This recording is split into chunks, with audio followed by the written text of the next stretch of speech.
I'm a believer in the idea that culture connects people. So it's the music, it's the art, it's the Food, food, yes. it's the food, breaking bread. And I believe it's the stories as well. What's good? I'm Nikisha Elise Williams, and this is Black and Published on the Mahogany Books Podcast Network, bringing you the journeys of writers, poets, playwrights, and storytellers of all kinds. Today's guest is Hana Baba, the storyteller on the new podcast, Folktales from Sudan. The first season features 10 stories Hana grew up hearing from her uncle, but was uncertain if she should or could step into his role behind the mic. It's heritage. It felt like it's a heavy, heavy responsibility that I am taking heritage and relaying it forward. At some point, it felt like a burden, and I better get it right. At some point, it felt like, oh, I don't know if I have the right to do this. A radio journalist by trade, Hana fell in love with voice, how it could emote, and its expressiveness at an early age, though she grapples with what it means to take ownership of oral traditions, while she's resisting the urge to profit from her heritage. Plus, the reason she believes her stories are a gift to the next generation of Sudanese children on the continent and across the diaspora, and how the current national and geopolitical climate influenced her decision to curate, produce, and distribute these stories, but now also endanger their future existence and proliferation. That and more is next, when Black and Published continues.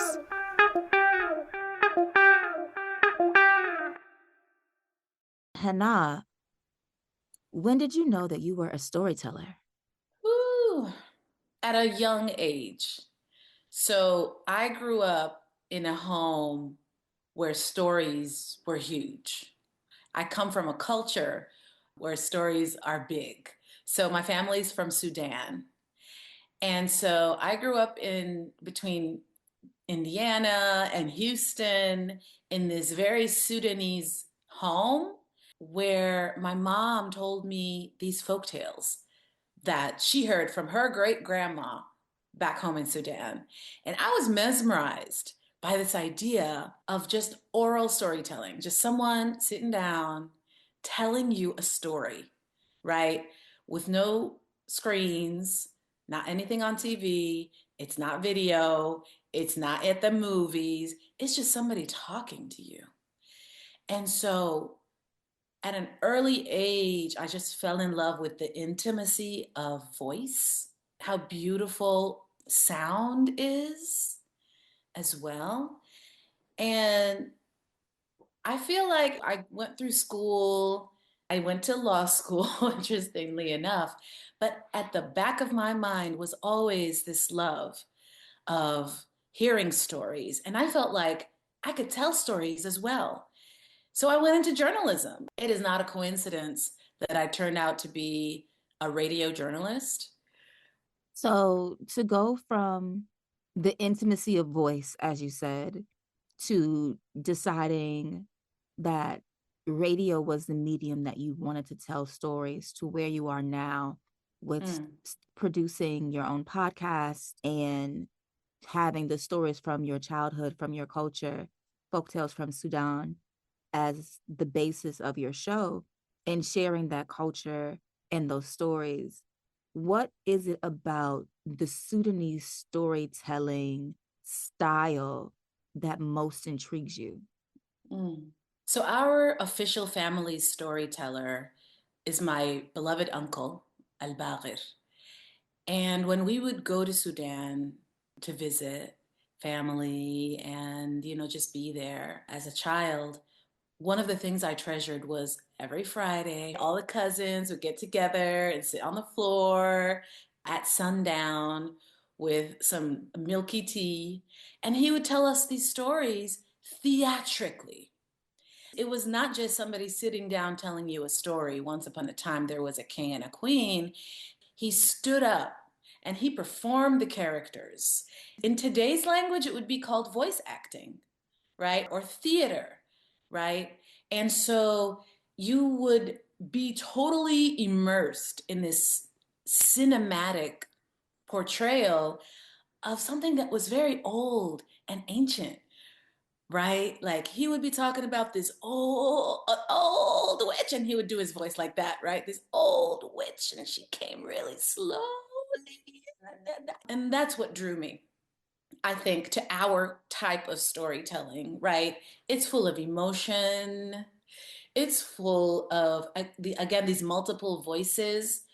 It's full of lessons as well, I think, as people understand from African folk tales and African sayings and proverbs overall, where you learn something in the end. I also loved this idea of, so I was this little girl coming from America, and back home, there's no such thing as like ratings, like this is PG and this is PG-13.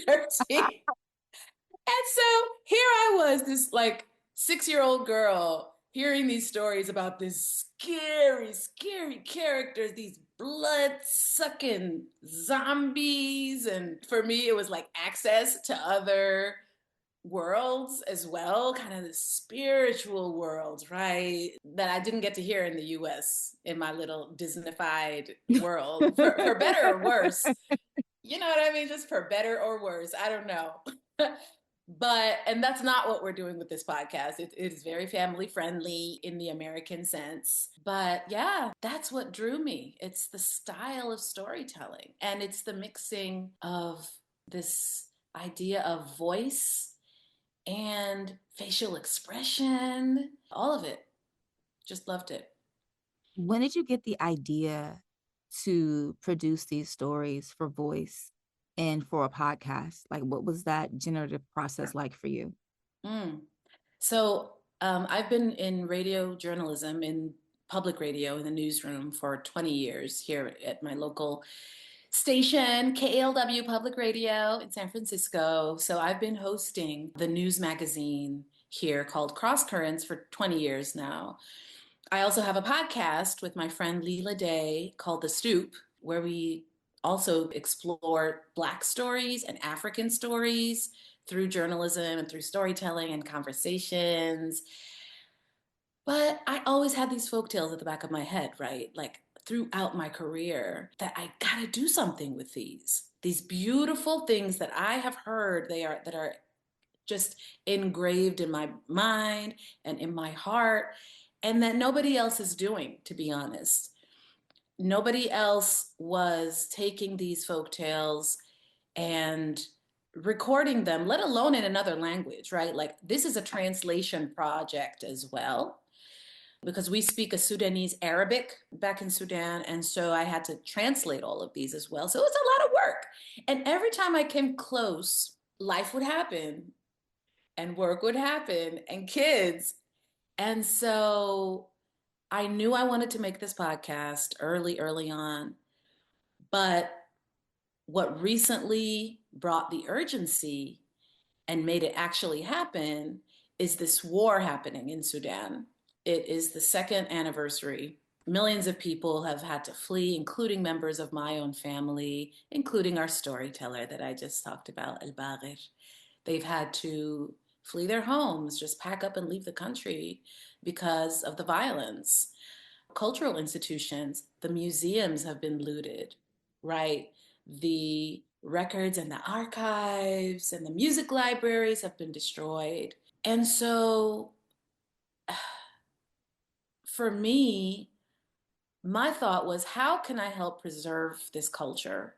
My lane is audio, and my lane is podcasting and storytelling. And that's what kind of put the fire under my behind in terms of this is the time.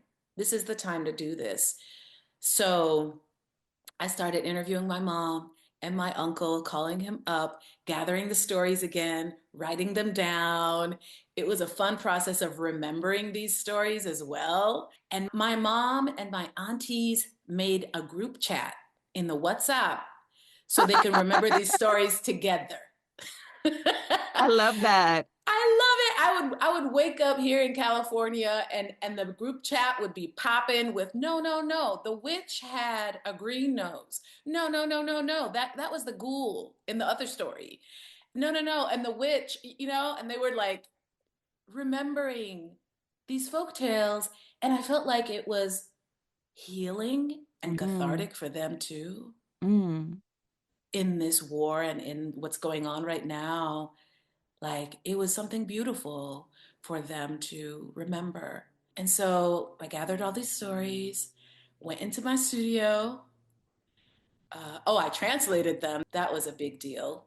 So they're in English, but I kept some Sudanese Arabic in there, some little magical spots in there where you can learn something in the language as well. And our folktales also have these little songs that you can sing along to. So I left them in the Arabic so little kids can like learn as well. And that's it. I went into the studio, started recording. They're live. It's happening. It's happening, and it's happening at a time where it's so necessary. You mentioned the second anniversary of the civil war in Sudan, but this isn't the first time that Sudan has been at war. I mean, Sudan is now two countries now, North and South Sudan. And we're also at a time where books are being banned, of course, but it's really a ban of history and culture and people's identities. There's, conversations about whether if you listen to an audiobook, did you really read the book? Which we know for as Black people, people of color, that our storytelling traditions starts orally. Before there was the written word, there was the voice.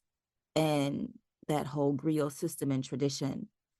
In leaning into all of those things as part of the impetus behind you created this podcast, Folk Tales from Sudan, what has been the most gratifying part for you as a storyteller now that the stories are starting to be released and people can interact with you around Sudanese culture when it may have seemed foreign to them because of the language barrier? It's like a dream come true for me. It's people getting to know a culture and a people and a country that they've only heard about in news headlines about war and poverty and famine. And this is common with other African countries as well, and lots of global South countries, right? Like in the media. And I'm media, right? I'm the media. I know this, that if you're not in the newsroom, if you're not making the decisions at the editorial meeting, chances are your perspective will not be included in the general narrative of things.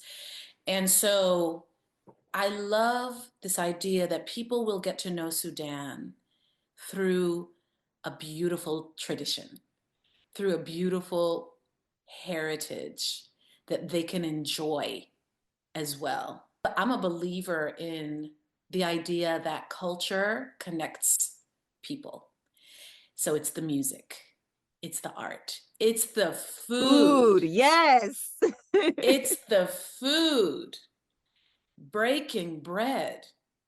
And I believe it's the stories as well. If somebody in Chicago, London, Sydney, Australia, Toronto hears one of our stories and is able to connect the word Sudan with the feeling they felt hearing this story, and it brings them a smile, that to me is so powerful.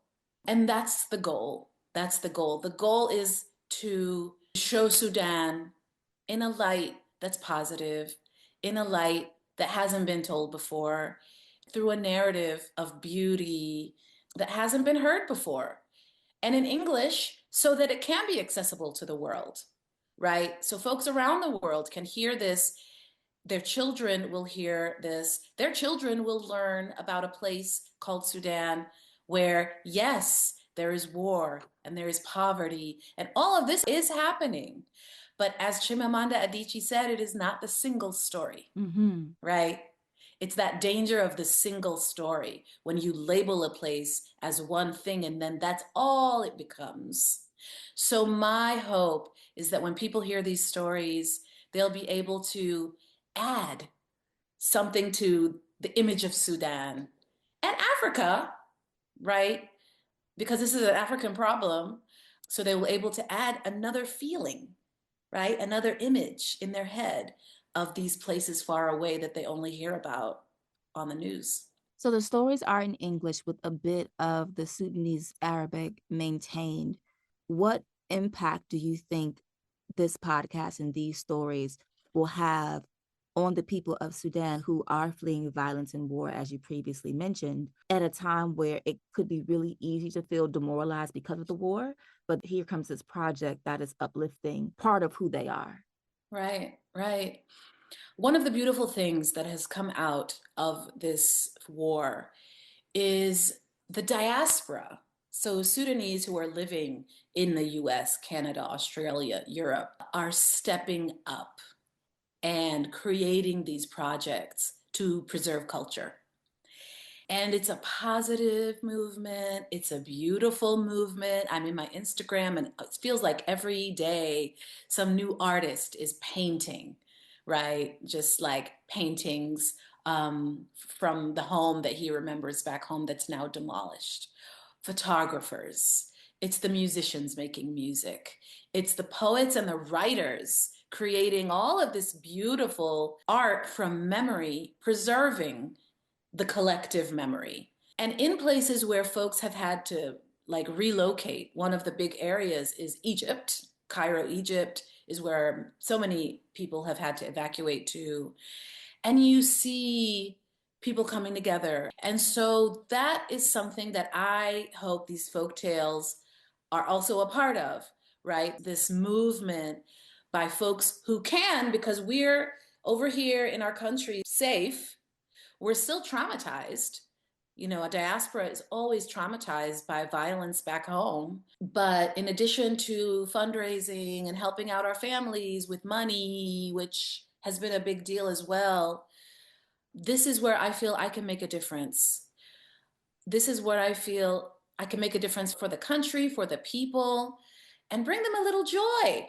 Bring them a little joy. You know, when a kid who's had to be displaced here's a story and with the music and the sound design and I try to do voice acting like the grandmother or like the ghoul came marching and stomping. You know, if somebody's able to smile or laugh or it brings somebody joy who is traumatized right now, I feel like that's also something that I love. I just love for this to be somewhat healing and somewhat cathartic.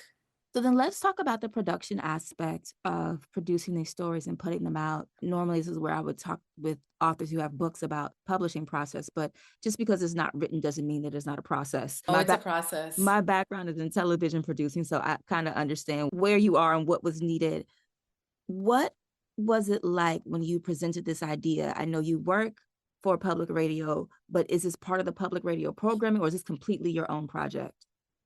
This is my own project, but they know well about this project. It feels like at every meeting, at every editorial meeting, where we kind of check in with each other. How was your weekend? How was your weekend? What's going on? What's going on? Mine is always, I'm in the middle of this thing. Okay, I just wrote my second script. Okay, I'm just recording my third story. And they're following along and they're promoting it on the airwaves.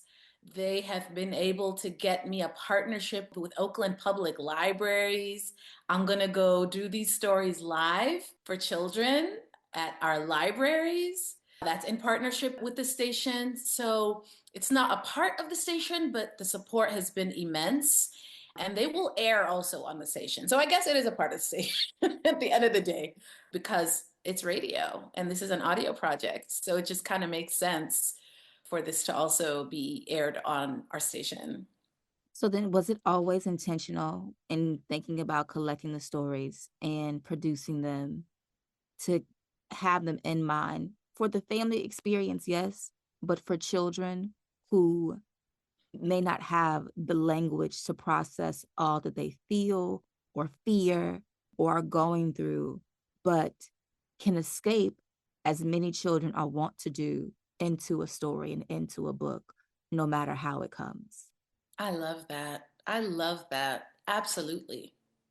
Absolutely. So we grew up with children's stories, European children's stories, right? The Brothers Grimm stories that have been Disneyfied, of course, with Cinderella, Hansel and Gretel, even Arabian Nights stories, right? Sinbad and Aladdin. Not so much, the African story hasn't been global. Anansi the spider, there's some African folk tales out there, but this, I think, bringing global attention to different stories from across the continent is really important. This was made for diaspora children, like I was, right? I grew up here, I was little here, I didn't totally understand the Arabic either. So when I was very young, I was a little American kid.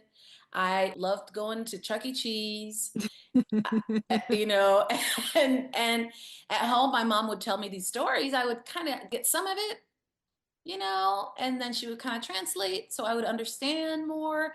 But we are raising American kids, and that's the bottom line. They are English speaking American kids. They live in very Sudanese homes. They step out into the world, and it's America, right? And so it was important for me to make this in a language that these diaspora kids would understand.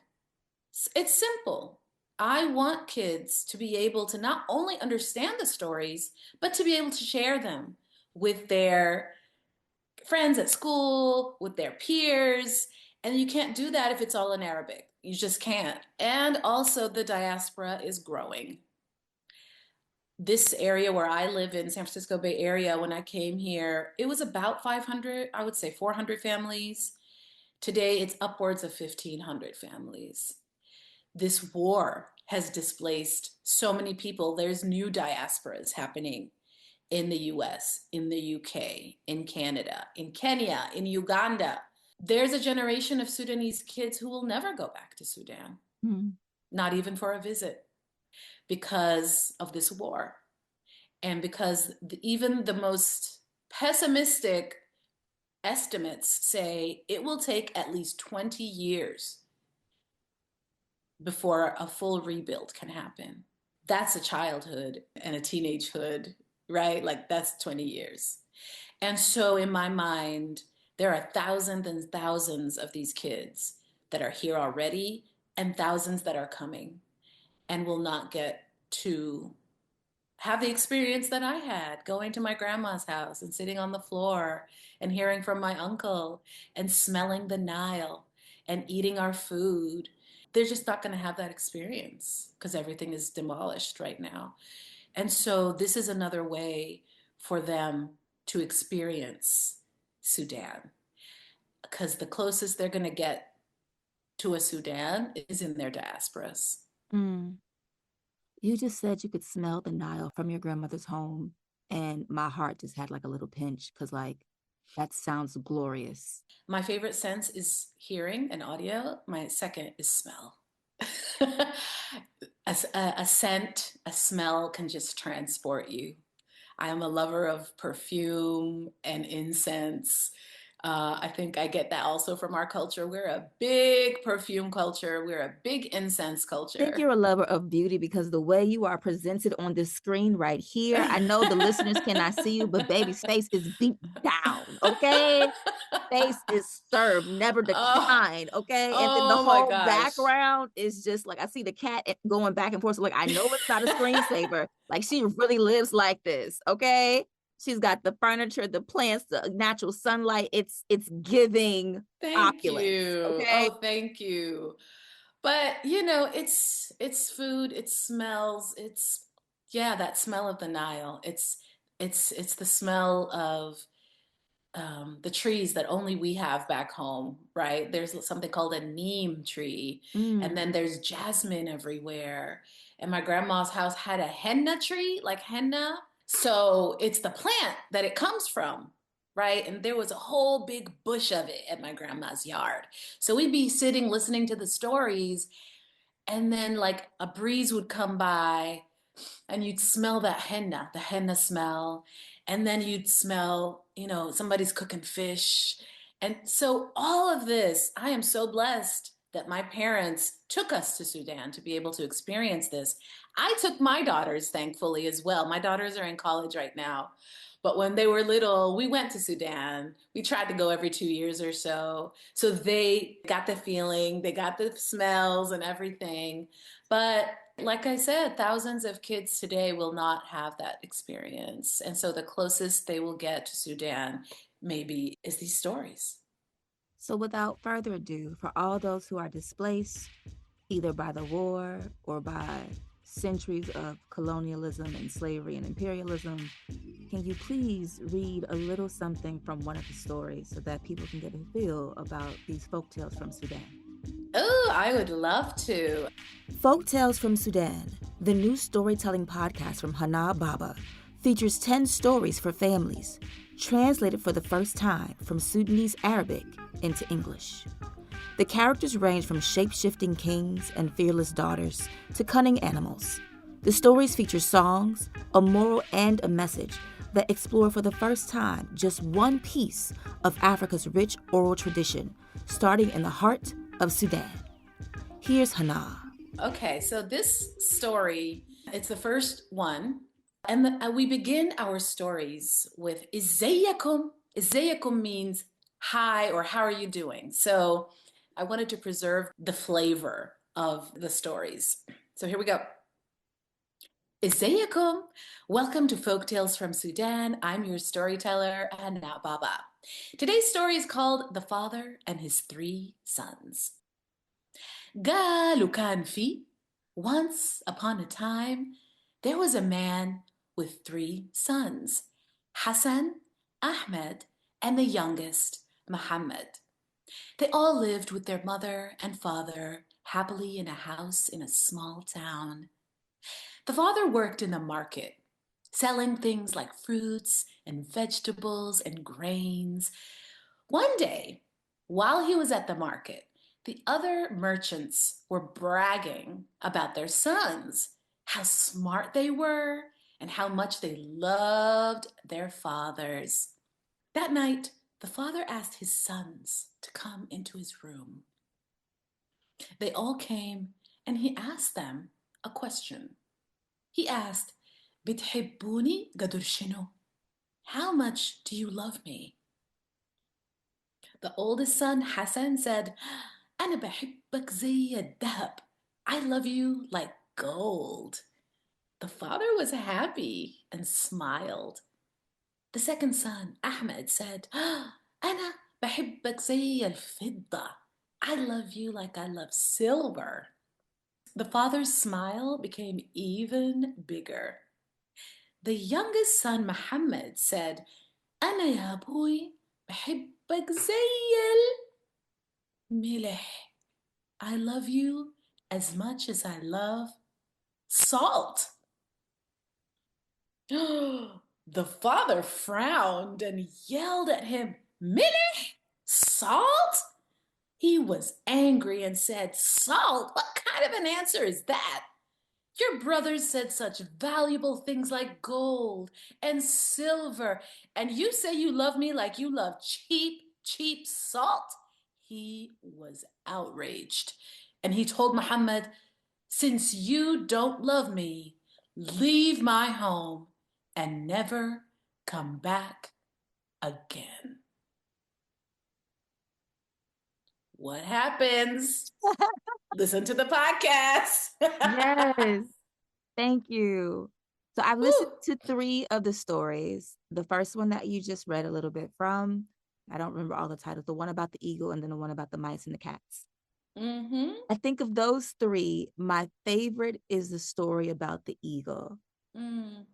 I love that one because, as you said, the stories include lessons and proverbs and just like little different ways to think about what we value, what we love, how we should comport ourselves, what are good character traits to have or not. Like specifically the one about the eagle confronts greed, which we're seeing a lot of Mm-hmm. these days in these United States of disarray. And And making sure that these stories in such short bursts, because like you said, they're only 10 minutes long, but they pack a big punch. Was that something that was always a part of the stories, or was that something that you wanted to infuse to make sure that people, especially families and children, were learning something? Mm. That was something that I always wanted to be a part of it for sure, that you would learn a lesson of some kind.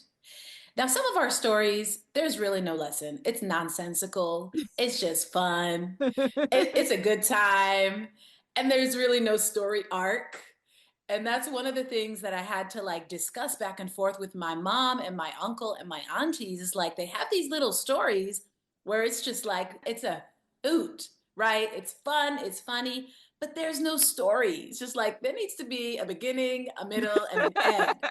What is the resolution to this story? And so I had to pick and choose in that way because in the American sense of storytelling, there has to be that beginning, middle, and end, right? You have to like sit that ending down, right? Like resolution, Full stop. full stop. And that's not always the case in the stories, in the original stories from Sudan. So some I kind of like put my own flavor into to create those endings and a moral to the story. So I took a little creative license. And that's what's beautiful about oral storytelling heritage is that it doesn't belong to Mm. anyone. It's not copyrighted. It is told from generation to generation. And with each generation, the storyteller adds a little something from their own environment, right? These stories, like my great grandmother, who is the originator of our stories, she lived in many places in Sudan. And so wherever she would go, she'd pick up a story. And then she'd tell it, and she would, add her own little spice, right? Or change the name of the character. And so, in that way, I felt I had to come to terms with like, are these my stories to tell? Mm. Do I have a right to tell these stories? That took a good year for me to come to the conclusion that yes, I'm a keeper of these stories and I can tell them. But this creative license is because they are living, breathing stories that change with the storyteller. So I was able to create those resolutions at the end of a story. I was able to insert a moral where the story you're talking about the eagle, it's about greed. Right. The story I was just telling about the father and the three sons, it's about forgiveness. I feel like in the Western context, in the American context, there has to be a message. So each one has one for sure. But, season two, season three, I might get into those nonsensical ones that make no sense and just tell them. Come on, projection. I want to go back because you said it took you about a year or so to really sit with whether or not you had the right to tell these stories. Why? It's heritage. It felt like it's a heavy, heavy responsibility that I am taking heritage and relaying it forward. At some point, it felt like a burden, Mm. and I better get it right. At some point, it felt like, oh, I don't know if I have the right to do this. Like, who does it belong to? And I went into a research frenzy of who do folktales belong to. Just because, as a journalist, we always attribute to a source and we fact check and we make sure is this material copyrighted or not. And so the result of that research is that folk tales, oral folk tales that have not been documented are just that. They're living, breathing stories.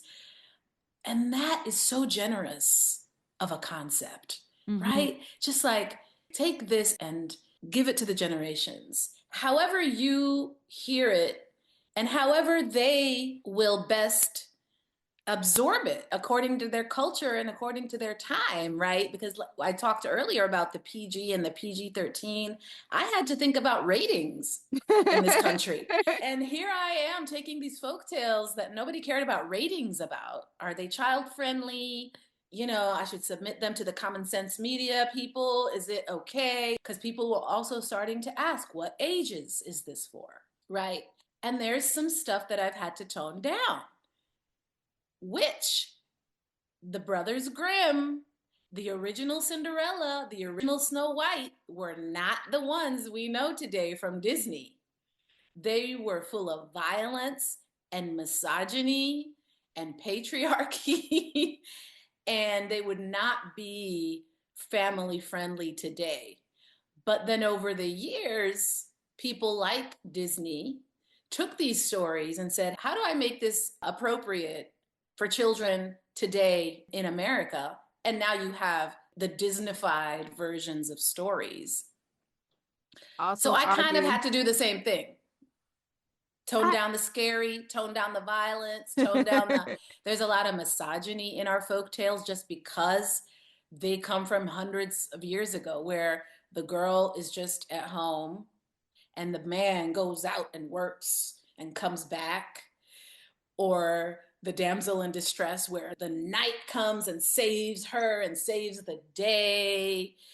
And so that was a thing too. It's just like, it is 2025 and this is old. Yes, it's understood that it's folklore and it's ancient and it's old, but I want to empower this girl just a little bit. I want her to not just be sewing and cooking at home. She's going to be reading her favorite books. Mhm. Or this man is not just going to be going out and saving the day. He went to college and he got a good job. And so those are the changes that I've had to like make too. I want to go back to something that you said about, in the oral tradition, each generation gets to put their spin on it.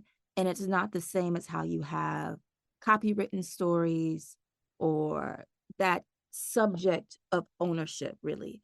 And so I want to ask, do you think that people should own stories? Mm, mm. That's something I'm thinking about right now. And I was asked about, are you going to copyright these folk tales? I haven't come to a decision. It's hard because this is a tradition of oral storytelling that's been so open. Who am I to close it up? Mm-hmm. Who am I to come in 2025 America and say, you know what, I'm going to copyright this and the IP and nobody in the set. I mean, it makes sense in the sense of don't use my stories in the very American sense of preserving your intellectual property. So I'm at that point. You got me at that point right now. I want to leave it open, of course. I want the world to hear these stories. Mm. And maybe they take them and tell them in their own communities, and maybe they make some adjustments.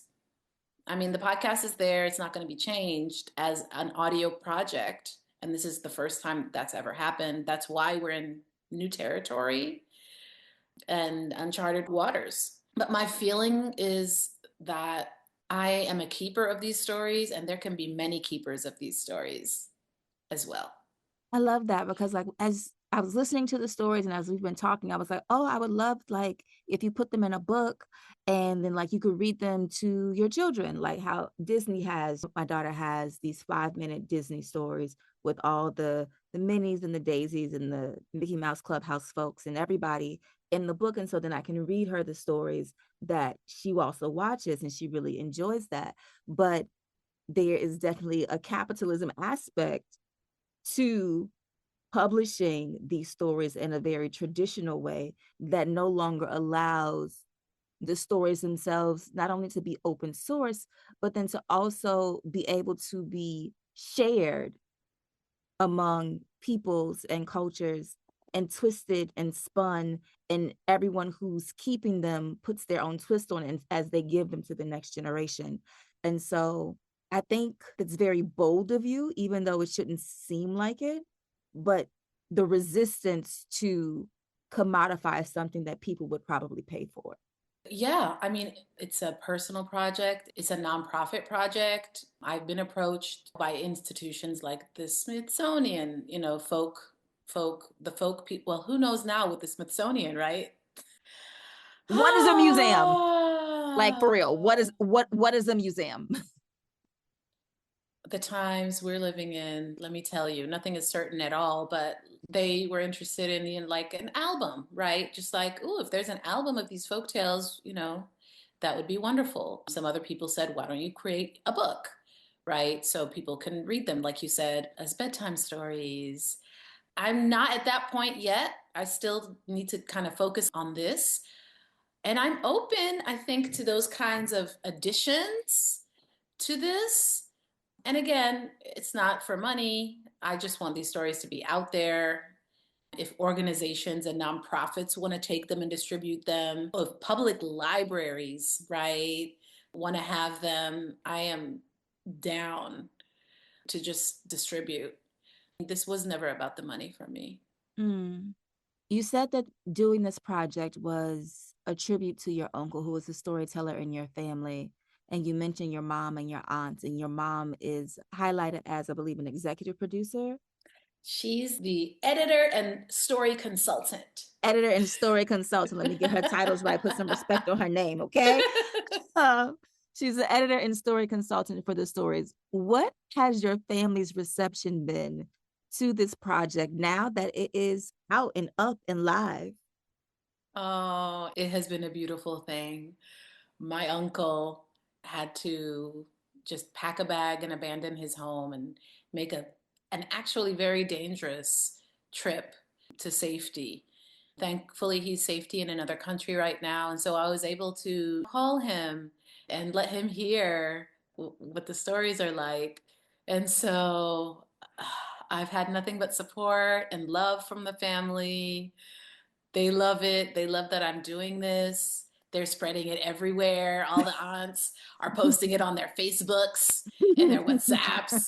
If they have an Instagram, it's on there. They're telling their friends and their kind of communities about it as well. And so it's been a beautiful thing. It's been a beautiful thing.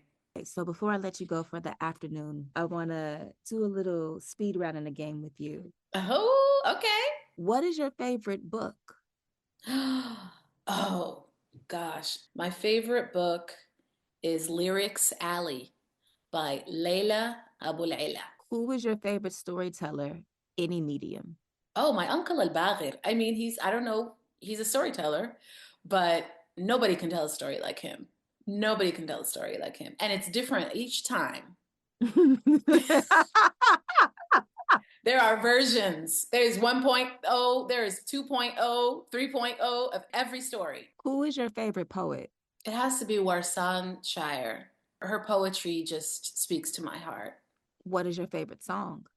Chelsea Rogers by Prince. It's a tie between Chelsea Rogers and musicology. And Nothing Compares to You. I'm a Prince girl.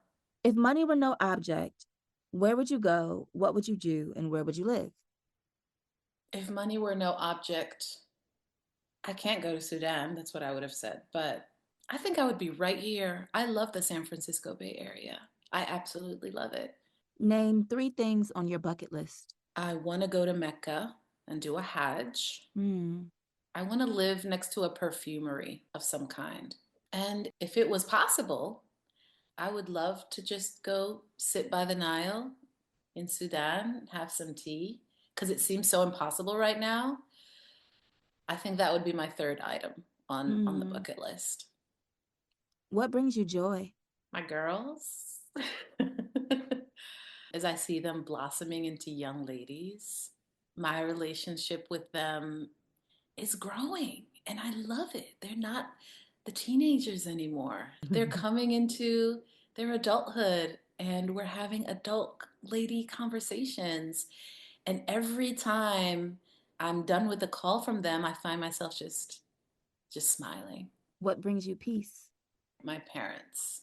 There's something about people who have been through a lot in life, who are at peace and are joyful. And so I look at them and I say, I want to emulate that same sense of peace, no matter what happens, no matter how crazy the world gets. I look at my parents and their resilience through all of their migrations and through all of their trials and tribulations. And that brings me peace too. I Hmm. know everything is going to be okay. And because you're an audio person, what is your favorite sound? You will not believe this. My favorite sound is when you're going up and down the radio dial in between stations. You hear that shh, and the stations start bleeding into each other. And it seems nonsensical, but I love that space in between the stations on the radio dial. It's like the space of possibility because you never know what you're going to get. It's exciting. Yes. I don't know what I'm going to get. I've loved that for 40 years. I think that's how I fell in love with radio, studying for an exam while trying to find something on the radio. All right, so our game is called Rewriting the Classics. Classic is however you define it. We're dealing with books here. Mm-hmm. What's the one book you wish you would have written? Americana. Chimamanda. I'm sorry, Chimamanda. I recently met her and interviewed her for our air. She was here for a book tour for her latest book, Dream Count, which is amazing as well. So I had the pleasure of sitting down with her, having a conversation, a whole conversation that aired on our station. But man, Americana had me so, I connected to that story in such a big way as an African woman in the United States with feet in two worlds, a foot back home and a foot in the US. All right. Name a book where you want to change the ending and how would you do it? Oh, the ending, man. Let me think. What did I not like the ending of? Or like it felt abrupt, or I'm blanking. I'm totally blanking. It's okay. Name a book that you think is overrated or overtaught and why. And you can do dead people. I mean, oh man, Judy Blume. I'm sorry, but Are You There? It's Me, Margaret. Are You There, God? Remember Mm. that story? Remember that book? I Are you remember I just watched the show, the movie on Hulu. Are You There, God? It's Me, Margaret. I I didn't I mean, didn't read the book. yeah, we read the book when we were little. Yeah, that's what I would choose.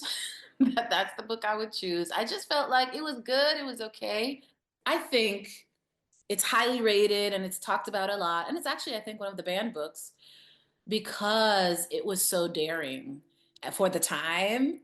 Because it was this girl who was entering puberty and talked about her period and it talked about adolescence and it talked about being a young girl entering this teenagehood, right?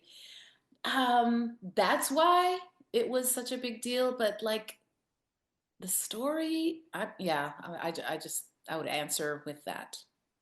I got you. Mm-hmm. My final question for you today. When you are dead and gone and among the ancestors, what would you like someone to write or to say on the radio about the words and work that you left behind? That it connected people to each other, that it brought people joy. Mm. Big thank you to Hana Baba for being here today on Black and Published. You can follow Hana on the socials at Hana Radio on Instagram. And Hana is spelled Hana. And make sure you check out Folk Tales from Sudan, out now, anywhere and everywhere you get your podcasts. That's our show for the week. If you like this episode and want more Black and Published, head to our Instagram page. It's at Black and Published, and that's BLK and Published. There, I've posted a bonus clip from my interview with Hana about producing her podcast with support from her local radio station where she works, as federal funding for public radio could be cut. Make sure you check it out and let me know what you think in the comments. I'll holler at y'all next week when our guest will be Cher Therese, author of the Wanderlust romance novel Tempest in Tulum.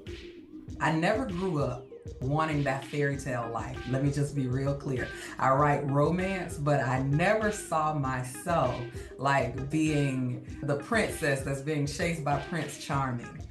I wanted to tell the story of a different kind of princess. I can also tell a story about a wonderful woman that's not looking to be saved, right? And then I also wanted to tell a story about those perfectly imperfect women who aren't necessarily looking for love, but when it slaps you in the face, it's undeniable. That's next week on Black and Published. I'll talk to you then. Peace.